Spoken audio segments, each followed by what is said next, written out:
যেই বাড়িতে থাকো ওই বাড়িটি আমার, যেই ঘরে থাকো ওই ঘরটিও আমার, যেই জমিন তুমি চাষ করো রে সেই জমিনও আমার পয়সার কিনা, যেই ফল তুমি ভোগ করো প্রত্যেকটা ফলের সাথে আমার অবদান আছে। এখন কবরে সাগর মহাসাগরের মধ্যে আমরা হাবুডুবু খাচ্ছি। ও সন্তানারা রে, আমাদের জন্য সূরা ফাতিহা তুমি তেলাওয়াত করবে কি? আমাদের জন্য সূরা ইখলাস তুমি তেলাওয়াত করবে কি? আমাদের জন্য দুরূদ শরীফের মাধ্যমে আমাদের কবরে তোমরা নজরানা পেশ করবা কি? এরকম ভাবে ওই পিতামাতা কবর থেকে এই সন্তানের দিকে তাকিয়ে তাকিয়ে বলতে থাকে। কোনো মানুষ যদি মা এবং বাবার হক ঠিক মতো আদায় করে, আল্লাহর হাবিব সাল্লাল্লাহু আলাইহি ওয়াসাল্লাম বলেছেন ওই সন্তানের জন্য বিশেষ বিশেষ সারপ্রাইজ রয়েছে। এক নাম্বার, তার জন্য পুরস্কার হচ্ছে আল্লাহ পাক তার হায়াতের মধ্যে বরকত দিয়ে দিবেন। সকলে বলুন না আমিন। হায়াতের মধ্যে বরকত দিবেন। কিভাবে? মা বাবা যখন কোন সন্তানের উপর স্যাটিসফাই থাকে, ওই মা বাবা আল্লাহর কাছে দোয়া করে, মাবুদ রে আমাকে তুমি কষ্টে রাখো, আমাকে তুমি বিপদ দাও, আমার কোনো আপত্তি নাই, আমার সন্তানকে তুমি ভালো রাখো, আমার সন্তানকে তুমি নিরাপদে রাখো, আমার সন্তানকে আল্লাহ তুমি কষ্ট দিও না। মায়ের দোয়াগুলো যখন এইভাবে আসতে থাকে, আমার আল্লাহ পাক সাথে সাথে ওই দোয়াগুলো আমাদের জন্য কবুল করতে থাকেন। বলেন না সুবহানাল্লাহ। দুই নাম্বার, কোন সন্তান যদি মা বাবার খেদমত করে, মূল্যায়ন করে, যেমনি ভাবে তিনারা আমাদেরকে করেছেন ছোটবেলায়, সম্মানিত হাজিরিন, বড় বড় বিপদ কেটে যাবে। কিভাবে? যেমন কোন মানুষের উপর যখন মেঘের দিনে দুনিয়ায় বজ্রপাত বইতে শুরু করে, সন্তান বাহিরে, মা বাবা ঘর থেকে দোয়া করে, আল্লাহ রে ও আমার আল্লাহ, আমরা তো ঘরে নিরাপদ আছি, বজ্রপাত শুরু হয়ে গেছে, আল্লাহ আমার সন্তান বাহিরে কখন জানি আমার জাদুমণি ঘরে ফিরে। মা এবং বাবার দোয়া চলতেই থাকে।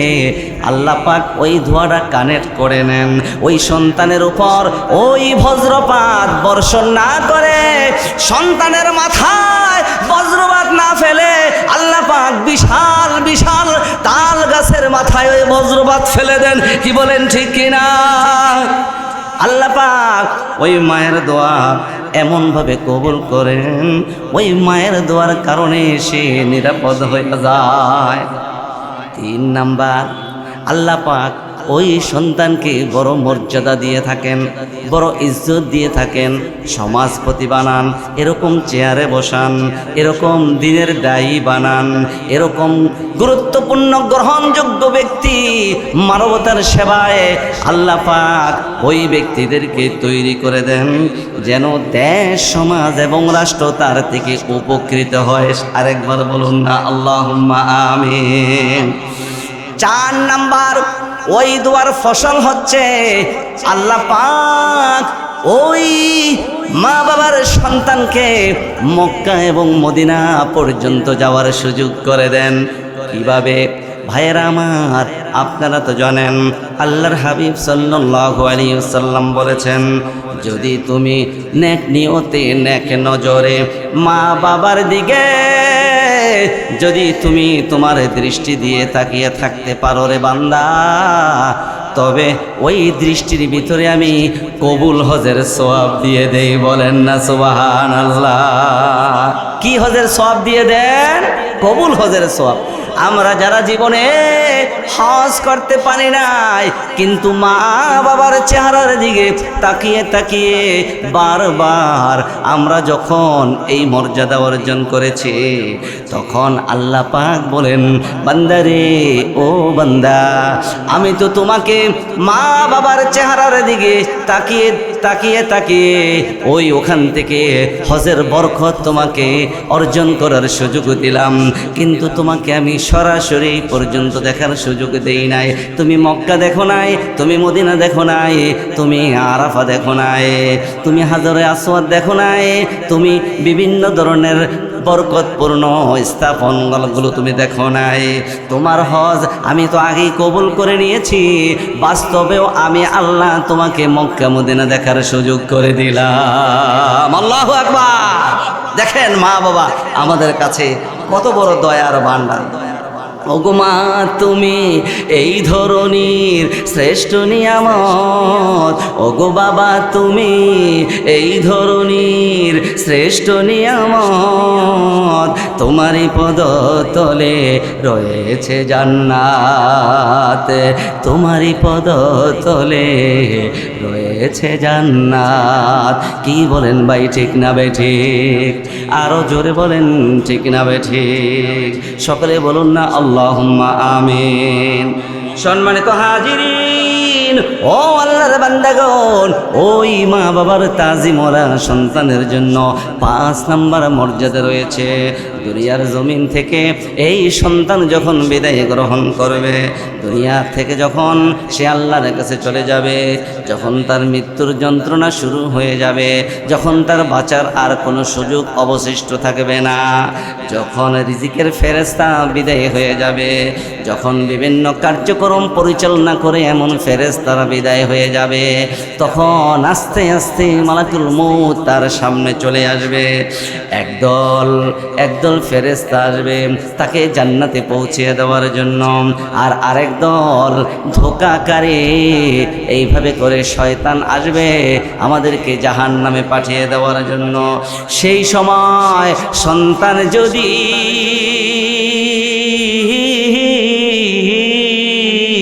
বাবা আমার ভাগ্যগত সন্তান হয়ে থাকে, বাবা আমার হক আদায় করা সন্তান হয়ে থাকে, বাবা মাকে কষ্ট দেয় নাই, তাদের হক ঠিকভাবে আদায় করেছে, বাবা মাকে বৃদ্ধাশ্রমে পাঠায় নাই, বাবা মার সাথে বেয়াদবি করে নাই, বাবা মার সাথে শব্দ হতে পারে এমন কোনো আচরণ করে নাই, ওষুধেও তাকে কষ্ট দেয় নাই, খাবারও তাকে কষ্ট দেয় নাই, বাসস্থানেও তাকে কষ্ট দেয় নাই, তাদের জন্য ভিন্ন চিত্র তৈরি হয়ে যাবে। বলুন না আল্লাহুম্মা আমিন।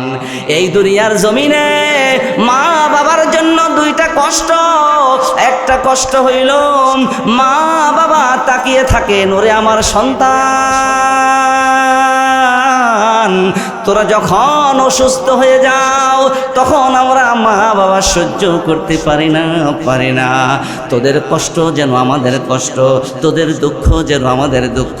তখন মা বাবা নীরবে নিবৃত্তে এই সন্তানের জন্য কাঁদতে থাকে আর আল্লাহর কাছে দোয়া করতে থাকে। আর আরেকটি সময় মা বাবার জন্য দুঃখ, কোনো সন্তান যখন মা বাবার হক আদায় করে না, ঘরে যখন তাকে বোঝা মনে করে, ঘরের পরিবারে যখন তাকে বোঝা মনে করে, ফ্যামিলিতে তাকে যখন ঝামেলা মনে করে, এই লোকটার বয়স হয়ে গেছে, মসজিদে গিয়ে পড়ে থাকো, ঠিক মতন খাবার দেয় না, সন্তানেরা খোঁজ খবর রাখে না, মা বাবা মনে হয় যে অকার্যরে হয়ে গেছে, মাকে বলে বুড়ি আর বাবাকে বলে বুড়া, এমন পরিস্থিতি এই বাংলার জমিনে আছে কি নাই? তখন মা বাবা কষ্ট পায়, তখন বলে ও সন্তানেরা, ছোটবেলা তোমাকে কত চুমু খেয়েছি, আদর করেছি, কোলে নিয়েছি, তোমার কথাই বিরক্তি হয় না রে সন্তানেরা। এখন তোমার বিশাল ঘরে তুমি তোমার সন্তান নববধূ নিয়ে তুমি থাকো, কিন্তু এই ঘরের একটি কোণে আমার জায়গা হয় না। তখন মা বাবা বসে বসে কাঁদতে থাকে আর চিৎকার করে। এই মা বাবার 2টা কষ্টের কথা আমরা মনে রাখবো। ওই সময় যখন মালাকুল মউত তার সামনে এসে যায়, যদি মা বাবার খেদমত করা সন্তান হয়ে থাকে, তখন মালাকুল মউত তাদের সাথে এমন আচরণ করবে যে যেই আচরণে মৃত্যুর যন্ত্রণা তার থেকে উদাও হয়ে যাবে। বলেন না আল্লাহু আকবার, আরো জোরে বলুন আল্লাহু আকবার। সম্মানিত হাজিরিন, আমরা তো দুনিয়ায় অনেক কথাই বলি। আমরা বলি যে মা বাবা না থাকলে, মা বাবা চলে গেলে মা বাবা পাওয়া যাবে, কিন্তু বউ না থাকলে বউ পাওয়া যাবে না। নাউজুবিল্লাহ বলেন না, নাউজুবিল্লাহ বলেন। কথাটা অনেকাংশে এরকমই, হয়তো বুঝে আসে নাই। মা বাবা না থাকলে মা বাবা পাওয়া যাবে, কিন্তু বউ না থাকলে বউ পাওয়া যাবে না। এটা কথা হইলো? সমাজে এমনই চলছে, যেমন এক্সাম্পল দিয়ে বোঝা যায়। যদি এই সমাজে কারো মা মারা যায়, তখন চাচিরা এসে বলবে, তোমরা কেঁদো না, আমরা তোমাদের মা আছি না। খালামণি বলবে, তোমরা কেঁদো না, মা হিসাবে আমরাই আছি। ফুফু আম্মা বলবে, মা হিসাবে আমরা তো আছি। অযৌক্তিক কথা, তার দাবি হইল যদি আমার বউ মারা যায় কেউ এসে বলবে না আমরা তো আছি। নাউজুবিল্লাহ বলেন। উল্টা হয়ে গেছে, সমাজটা উল্টা ধারা হয়ে গেছে। সম্মানিত হাজিরিন, একটি কথা আমরা কোনোদিন বলবো না, যদি পিতামাতাকে আমরা সঠিকভাবে তাদের হক আদায় না করতে পারি, ওই কবরের সামনে দিয়ে যখন আমরা যাই, মা বাবা আমাদেরকে ডেকে ডেকে বলতে থাকে, সন্তানারে, ও আমার সন্তানেরা, যেই বাড়িতে থাকো ওই বাড়িটি আমার, যেই ঘরে থাকো ওই ঘরটিও আমার, যেই জমিন তুমি চাষ করো রে সেই জমিনও আমার পয়সার কিনা, যেই ফল তুমি ভোগ করো প্রত্যেকটা ফলের সাথে আমার অবদান আছে। এখন কবরে সাগর মহাসাগরের মধ্যে আমরা হাবুডুবু খাচ্ছি। ও সন্তানারা রে, আমাদের জন্য সূরা ফাতিহা তুমি তেলাওয়াত করবে কি? আমাদের জন্য সূরা ইখলাস তুমি তেলাওয়াত করবে কি? আমাদের জন্য দুরূদ শরীফের মাধ্যমে আমাদের কবরে তোমরা নজরানা পেশ করবা কি? এরকমভাবে ওই পিতামাতা কবর থেকে এই সন্তানের দিকে তাকিয়ে তাকিয়ে বলতে থাকে, কে কে আমরা পিতামাতার জন্য দোয়া করব? আরেকবার হাত দেখতে চাই।